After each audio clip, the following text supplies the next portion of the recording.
falar aí, ó, o bike check da Evoque, a bike do Lucas ali.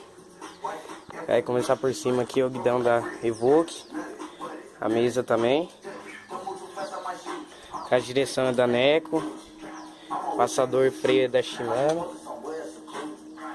A suspensão é da Evoque. O cubo é Visan. O aro também. O quadro é Evoque também. Blocagem da Sky. Canote da Calypso. Banco da LTX. Pé de vela Shimano.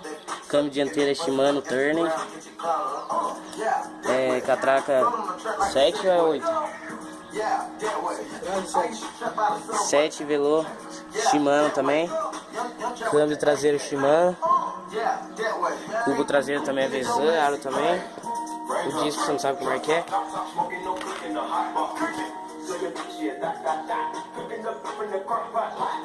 A pinça não tem marca também. Não, é da WLK. E é isso aí.